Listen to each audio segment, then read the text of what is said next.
All right, I have a couple of significant updates for you folks pertaining to the meeting today between the union and MLB. By the way, if it's your first time here, welcome. If you're a baseball fan and you're not subscribed to this channel, make sure you do that right now. Don't leave without doing it, please.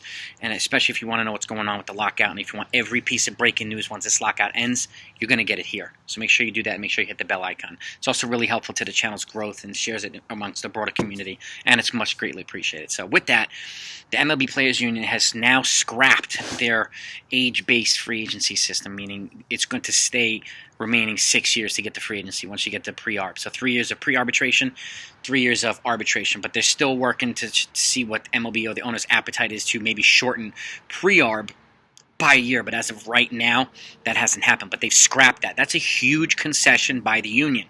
Okay? Huge.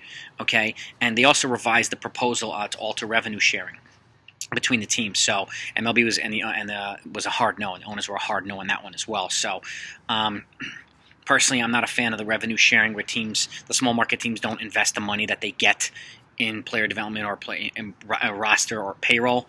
That needs to change.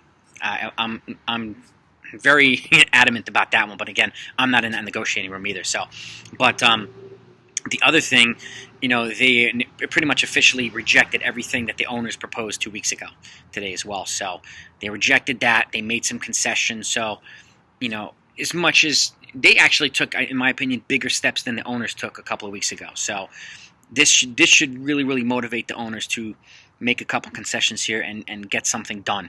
And as far as I know right now, the meeting is not over yet. And we're going on 3 hours now. But those two big concessions by the union, I did not expect to happen. I don't think a lot of people did. The union's pretty dug in. And the fact is, they felt like the owners have won the last two collective bargaining agreements. So they want to make up for it in certain ways. But and I'm actually surprised that they rejected the owner's proposal to raise the league minimum wage for the players. So I'm shocked at that. Now, I don't have the confirmation on that, but according to these reports on Twitter, it looks like they rejected everything. But I'm hoping that it's almost everything, and they did not reject that. I don't know why they would reject raising the minimum wage for the players on the minimums. I don't get that. But again, that's not confirmed. I'll get you the confirmation, and once all the details come out beyond this, you're going to get another video. So I'm going to keep you coming, man. I'm going to keep it coming.